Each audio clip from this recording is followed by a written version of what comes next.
ಮತ್ತು ಕಲೋತ್ಸವ ಕಾರ್ಯಕ್ರಮಕ್ಕೆ ಆಗಮಿಸಿರ್ತಕ್ಕಂಥ ನಮ್ಮ ಶಾಸಕರಾದಂತಹ ರವಿಕುಮಾರ್ ಗಡಿಗ ಸಾಹೇಬ್ರವರಿಗೆ ಈ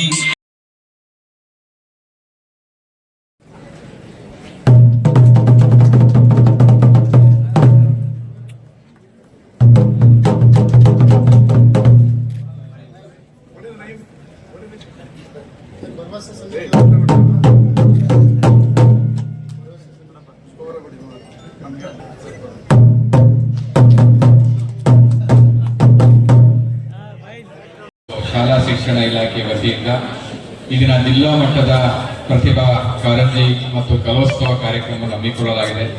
ಈ ಕಾರ್ಯಕ್ರಮದ ಅಧ್ಯಕ್ಷತೆಯನ್ನು ವಹಿಸಿರುವಂತಹ ಮಂಡ್ಯ ವಿಧಾನಸಭಾ ಕ್ಷೇತ್ರದ ಅತ್ಯಂತ ಕ್ರಿಯಾಶೀಲ ಮಾನ್ಯ ಶಾಸಕರಾಗಿರುವಂತಹ 15 ಕಿಲೋಮೀಟರ್ ಎಲ್ಲೆಲ್ಲಿ ಏನೇನು ಪ್ರಾಬ್ಲಮ್ ಇದೆ ಅಂತ ನೋಡಿ ಅದನ್ನ ರೆಕ್ಟಿಫೈ ಮಾಡಬೇಕು ಅಂತೇಳಿ ನನ್ನ ಜೊತೆ ಇದ್ದಂತ SP ಮಲ್ಲಿಕಾರ್ಜುನ್ ಅವರೇ, ಮಕ್ಕಳಲ್ಲಿ ಪ್ರತಿಭೆ ಮತ್ತು ಶಿಕ್ಷಣ ಎರಡೂ ಕೂಡಿದಾಗ ನಿಮಗೆ ಜೀವನದಲ್ಲಿ ಸಾಧನೆಯನ್ನ ಮಾಡಬೇಕಾಗುತ್ತೆ.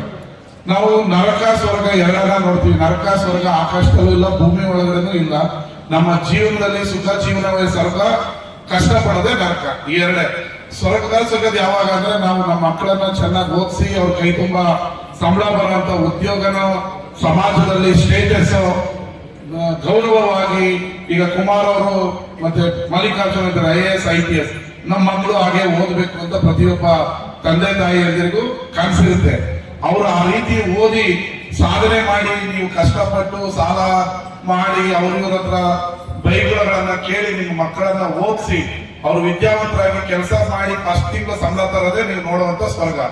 ಕಷ್ಟ ಅಂತ ಹೇಳಿದ್ರೆ ನಾವು ಏನೇ ದುಡಿದ್ರು ನಮ್ ಕೈ ಹಿಡಿತಾ ಇಲ್ವಲ್ಲ ಅನ್ನೋದು ನೋಡೋದು ನರಕ. ಇದೆ ಸ್ವರ್ಗ ನರಕ ಭೂಮಿ ಮೇಲೆ ನೋಡುವಂಥದ್ದು. ಆಕಾಶದಲ್ಲಿಲ್ಲ, ಏರೋಪ್ಲೇನ್ ಅಲ್ಲಿ ಹೋಗ್ಬೇಕಾದ್ರೆ ಆಂಜನೇಯನು ಕಳಲ್ಲ, ಗಣೇಶನು ಕಳಲ್ಲ, ಎಲ್ಲವೂ ಇಲ್ಲೇ. ನಾವೇನು ಸಾಧನೆ ಮಾಡ್ತೀವಿ ಅದೇ ಸ್ವರ್ಗ, ನಾವೇನು ಫೇಲ್ ಆಗ್ತೀವಿ ಅದೇ ನರಕ.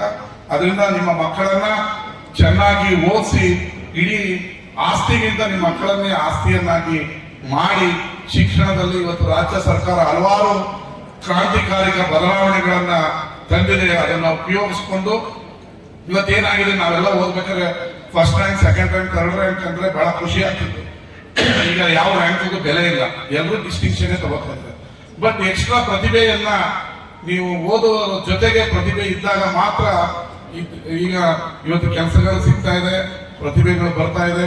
ಅದರಿಂದ ನೀವು ನಿಮ್ಮ ಮಕ್ಕಳಿಗೆ ಉತ್ತಮವಾದ ಶಿಕ್ಷಣವನ್ನ ಕೊಟ್ಟು ಅವರ ಪ್ರತಿಭೆಯನ್ನ ಈ ಜಗತ್ತಿಗೆ, ಭೂಮಿಗೆ ಬರುವಂತದಾದ್ರೆ ನಿಮಗೆ ಒಳ್ಳೆಯದಾಗ್ತದೆ ಅಂತ ಹೇಳಿ ಈ ಶಾಲೆ ಅತ್ಯುತ್ತಮವಾದ ಶಿಕ್ಷಣ ವ್ಯವಸ್ಥೆಯನ್ನ ಮಂಡ್ಯ ನಗರದಲ್ಲಿ ಕೊಡ್ತಾ ಇದೆ. ಇದು ಈ ಶಾಲೆಗೆ ಸೀಟ್ ತಗೊಳ್ಬೇಕಾದ್ರೆ ಬಹಳ ಡಿಮ್ಯಾಂಡ್. ನಮಗೂ ವರ್ಷ ಆಯ್ತು ಅಂದ್ರೆ ಫೋನ್ ಬರ್ತಾ ಇರ್ತದೆ, ಸೀಟ್ ಕೊಡ್ಸಿಂದ ನಾವು ಯಾರಿಗೂ ಫೋನ್ ಮಾಡಲ್ಲ. ನೀವು ಪ್ರತಿಭೆ ಇದ್ದ ಹೋಗಿ ಸೀಟ್ ತಗೊಳ್ಳಿ ಅಂತ ನಾವು ಹೇಳ್ತಾ ಇರ್ತೀವಿ. ಅದರಿಂದ